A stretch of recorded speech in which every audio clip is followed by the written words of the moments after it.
আইনখন সকলোৰ কাৰণে সমান হ'ব লাগিব। আপোনালোকে বহিৰাগত মানুহ এটাক ধমকি ল'বৰ কাৰণে 2টা PSO দি দিলে, মোক চব জেগাৰ পৰা মাৰিম কেছ দি আছে, আপোনালোকে আকৌ মোৰ PSO কেইটা নাই। এইবোৰ নহ'ব, নিৰাপত্তা মোকো দিব লাগিব, হয় নহয়? মই খিলঞ্জীয়া ভূমিপুত্ৰ মানুহ, মোকো নিৰাপত্তা দিব লাগিব।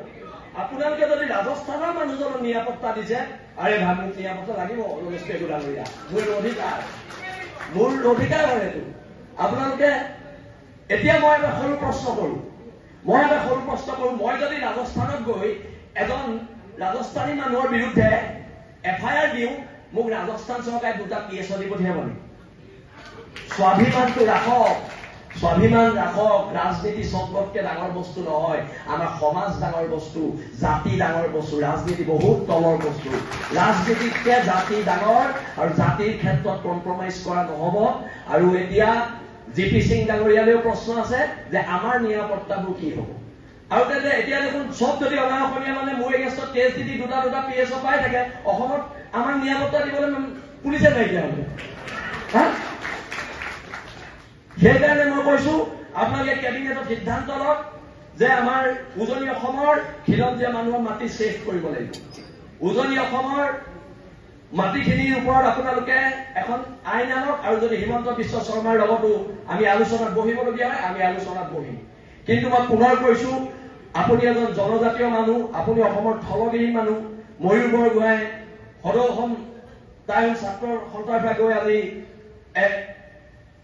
আজি ৰাজনীতিৰ এক উচ্চ আসনত আছে, কিন্তু আপোনালোক সকলো থলুৱা খিলঞ্জীয়া মানুহ, আৰু এই খিলঞ্জীয়া মানুহখিনিক সুৰক্ষা দিয়াৰ দায়িত্ব যেতিয়াই আপোনালোক ক্ষমতাত আছে, আপোনালোকে ক্ষমতাৰ সৎ ব্যৱহাৰ কৰক, আৰু খিলঞ্জীয়া মানুহক অধিকাৰ দিয়ক। বহুতো দল সংগঠন আছে, তেওঁলোকৰ ক'বলগীয়া আছে। মই এইখিনি কথাকে ক'লো, তলিলে দেশ, মৰিলে স্বৰ্গ। হ'ব পাৰো দুখীয়া, আমি কাৰো গোলাম নহয়। আঠুকাৰী অধিকাৰ খোজা শিৱসাগৰৰ মানুহৰ নিয়ম নহয়।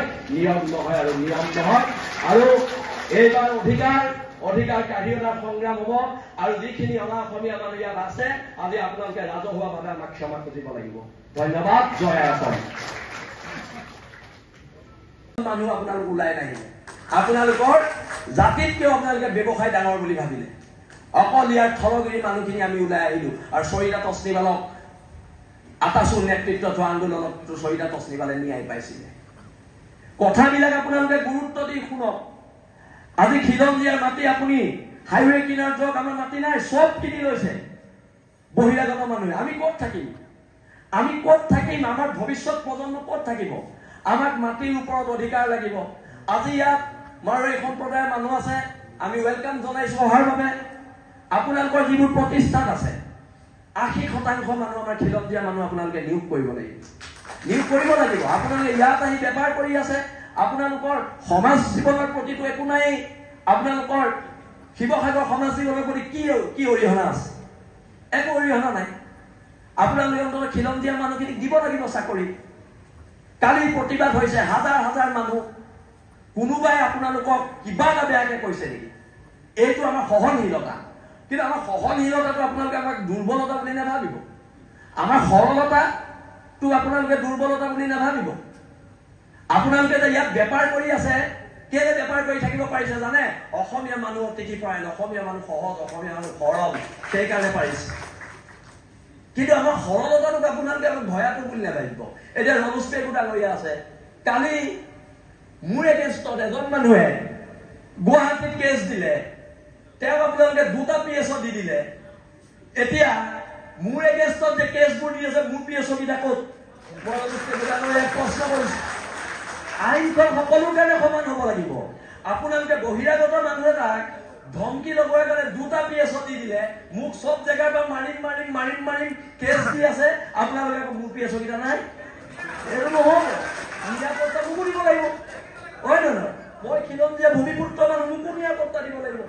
আপোনালোকে যদি ৰাজস্থানৰ মানুহজনক নিৰাপত্তা দিছে, আৰে ভাই মোক নিৰাপত্তা লাগিব, ৰমেশ পেগু ডাঙৰীয়া, মোৰ অধিকাৰ হয় এইটো।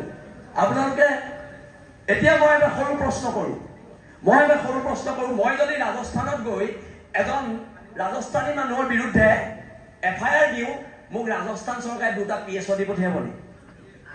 স্বাভিমানটো ৰাখক, স্বাভিমান ৰাখক। ৰাজনীতি সম্পদকে ডাঙৰ বস্তু নহয়, আমাৰ সমাজ ডাঙৰ বস্তু, জাতি ডাঙৰ বস্তু, ৰাজনীতি বহুত তলৰ বস্তু। ৰাজনীতিতকে জাতি ডাঙৰ আৰু জাতিৰ ক্ষেত্ৰত কম্প্ৰমাইজ কৰা নহব। আৰু এতিয়া জিপি সিং ডাঙৰীয়ালেও প্ৰশ্ন আছে যে আমাৰ নিৰাপত্তাবোৰ কি হ'ব। আৰু তেনে এতিয়া দেখোন চব যদি অনা অসমীয়া মানে মোৰ এগেইনষ্টত কেছ দি দুটা PSO পাই থাকে, অসমত আমাক নিৰাপত্তা দিবলৈ পুলিচে নাইকিয়া হ'ব। সেইকাৰণে মই কৈছো আপোনালোকে কেবিনেটত সিদ্ধান্ত লওক যে আমাৰ উজনি অসমৰ খিলঞ্জীয়া মানুহৰ মাটি ছেভ কৰিব লাগিব। উজনি অসমৰ মাটিখিনিৰ ওপৰত আপোনালোকে এখন আইন আনক। আৰু যদি হিমন্ত বিশ্ব শৰ্মাৰ লগতো আমি আলোচনাত বহিবলগীয়া হয়, আমি আলোচনাত বহিম। কিন্তু মই পুনৰ কৈছো, আপুনি এজন জনজাতীয় মানুহ, আপুনি অসমৰ থলগিৰি মানুহ, ময়ূৰ বৰগোহাঁই সদৌ অসম তাইৰ ছাত্ৰৰ সন্তানভাৱে গৈ আজি ৰাজনীতিৰ এক উচ্চ আসনত আছে। কিন্তু আপোনালোক সকলো থলুৱা খিলঞ্জীয়া মানুহ, আৰু এই খিলঞ্জীয়া মানুহখিনিক সুৰক্ষা দিয়াৰ দায়িত্ব যেতিয়াই আপোনালোক ক্ষমতাত আছে, আপোনালোকে ক্ষমতাৰ সৎ ব্যৱহাৰ কৰক আৰু খিলঞ্জীয়া মানুহক অধিকাৰ দিয়ক। বহুতো দল সংগঠন আছে, তেওঁলোকৰ ক'বলগীয়া আছে। মই এইখিনি কথাকে ক'লো, তৰিলে দেশ মৰিলে স্বৰ্গ, হ'ব পাৰো দুখীয়া, আমি কাৰো গোলাম নহয়। আঠুকাৰী অধিকাৰ খোজা শিৱসাগৰৰ মানুহৰ নিয়ম নহয় আৰু নিয়ম নহয়। আৰু এইবাৰ অধিকাৰ কাঢ়ি অনাৰ সংগ্ৰাম হ'ব।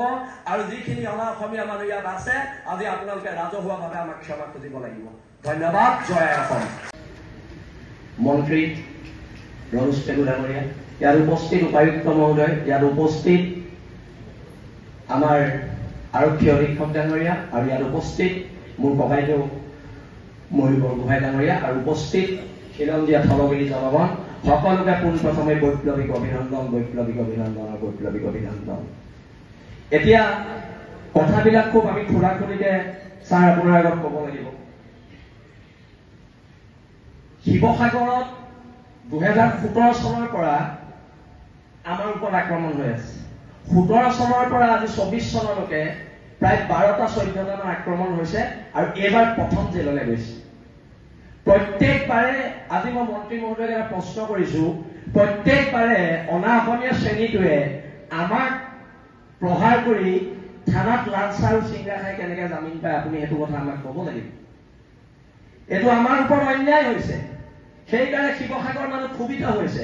আজি ইয়াত আয়ুক্ত মহোদয় আছে, কিবা এটা ঘটনা হলে আপোনালোকে দণ্ডাধীশ পৰ্যায়ৰ তদন্ত দিয়ে, কিন্তু সেই ছোৱালীজনীৰ ক্ষেত্ৰত কিয় দণ্ডাধীশ পৰ্যায়ৰ তদন্ত দিয়া নহল?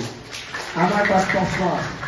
আপোনালোকে ৰাতিৰ ভিতৰত NSA লগাই আমাক 3 মাহ জেলত ভৰাব পাৰে, কিন্তু সেই মানুহকেইজনৰ ওপৰত দণ্ডাধীশ পৰ্যায়ৰ কিয় এটা তদন্ত ঘোষণা কৰা নহলে? আৰু প্ৰশাসনৰ মানুহ কিয় তাত গৈ ছোৱালীজনীৰ ওচৰলৈ এবাৰ যাব লাগিছিলে? আৰু এটা কথা মই স্পষ্টকে কৈছো, যেতিয়া ছোৱালীজনীক ছাৰ মাৰিছে, ছোৱালীজনীৰ বিৰুদ্ধে গৈ পেলাই এজাহাৰ দিছে, যিকেইটা মানুহে মাৰিছে, আৰু সেই এজাহাৰখন উঠাব লাগিব। সেই এজাহাৰ অসম চৰকাৰে উঠাব লাগিব, এইটো আমাৰ দাবী আছে। বাৰে বাৰে আমাৰ থলগিৰি খিলঞ্জীয়া মানুহখিনিয়ে বাৰে আমি অত্যাচাৰৰ সন্মুখীন হৈছো। আজি যদি ছাৰ মই আপোনাক কৈছো, আজি যদি আমি ওলাই নাহিলোহেঁতেন ৰাজপথত, সেই মানুহকেইটাই আজি জামিন পাই ঘৰত বহি থাকিলেহেঁতেন। সেইটো শিৱসাগৰ মানুহৰ ঐক্যবদ্ধ সংগ্ৰামৰ জয়। আজি আপোনালোকে জাতি মাটিৰ ভেটিৰ কথা কয়, দিছপুৰৰ মস্তত দখল কৰিছে। আপোনালোকে জাতি মাটিৰ ভেটি আমাৰ খিলঞ্জীয়া মানুহখিনি যদি সুৰক্ষা নিদিয়েতো নহব। আপোনালোকৰ প্ৰধান কাম সুৰক্ষা দিয়াটো। ইয়াত মাৰোৱাৰী সমাজৰ মানুহ বহি আছে। আপোনালোকে কওক, কোনদিনা কোনোবা সংগঠনৰ মানুহে আপোনালোকৰ লগত অভদ্ৰামী ব্যৱহাৰ কৰিছে? আপোনালোকৰ বিপদত বসন্ত দাই কৈ গ'ল, চৰিতা তস্তিবাল মাৰোৱাৰী সম্প্ৰদায়ৰ ছোৱালী আছিলে, বসন্ত গগৈহঁতৰ নেতৃত্বত তেতিয়া আন্দোলন হৈছিলে। এজন মাৰোৱাৰী মানুহে দোকানৰ ছাটাৰখন মাৰি চৰিতা তস্তিবালৰ কাৰণে ওলাই নাহিলে। কিন্তু এজন মানুহ আপোনালোক ওলাই নাহিলে। আপোনালোকৰ জাতিতকেও আপোনালোকে ব্যৱসায় ডাঙৰ বুলি ভাবিলে। অকল ইয়াৰ থলগিৰি মানুহখিনি আমি ওলাই আহিলো, আৰু চৰিতা তস্তিবালক আকাশুৰ নেতৃত্বত হোৱা আন্দোলনত চৰিতা তস্তিবালে ন্যায় পাইছিলে। কথাবিলাক আপোনালোকে গুৰুত্ব দি শুনক। আজি খিলঞ্জীয়াৰ মাটি আপুনি হাইৱে কিনাৰত যোৱা মানুহ মাটি নাই, চব কিনি লৈছে বহিৰাগত মানুহে। আমি ক'ত থাকিম? আমাৰ ভৱিষ্যত প্ৰজন্ম ক'ত থাকিব? আমাক মাটিৰ ওপৰত অধিকাৰ লাগিব। আজি ইয়াত মাৰোৱাৰী সম্প্ৰদায়ৰ মানুহ আছে, আমি ৱেলকাম জনাইছো অহাৰ বাবে। আপোনালোকৰ যিবোৰ প্ৰতিষ্ঠান আছে 80% মানুহ আমাৰ খিলঞ্জীয়া মানুহ আপোনালোকে নিয়োগ কৰিব লাগিব। আপোনালোকে ইয়াত আহি বেপাৰ কৰি আছে, আপোনালোকৰ সমাজ জীৱনৰ প্ৰতিটো একো নাই। আপোনালোকৰ শিৱসাগৰ সমাজ জীৱনৰ প্ৰতি কি অৰিহণা আছে? একো অৰিহণা নাই। আপোনালোকে অন্তত খিলঞ্জীয়া মানুহখিনিক দিব লাগিব চাকৰি। কালি প্ৰতিবাদ হৈছে, হাজাৰ হাজাৰ মানুহ। কোনোবাই আপোনালোকক কিবা এটা বেয়াকে কৈছে নেকি? এইটো আমাৰ সহনশীলতা। কিন্তু আমাৰ সহনশীলতাটো আপোনালোকে আমাক দুৰ্বলতা বুলি নাভাবিব। আমাৰ সৰলতাটো আপোনালোকে দুৰ্বলতা বুলি নাভাবিব। আপোনালোকে যে ইয়াত বেপাৰ কৰি আছে, কেলে বেপাৰ কৰি থাকিব পাৰিছে জানে? অসমীয়া মানুহ অতিথি পৰায়ণ, অসমীয়া মানুহ সহজ, অসমীয়া মানুহ সৰল, সেইকাৰণে পাৰিছে। কিন্তু আমাৰ সৰলতাটোক আপোনালোকে আমাক ভয়াতুৰ বুলি নাভাবিব। এতিয়া ৰলষ্টেকো ডাঙৰীয়া আছে, কালি মোৰ এগেইনষ্টত এজন মানুহে গুৱাহাটীত কেছ দিলে, তেওঁ আপোনালোকে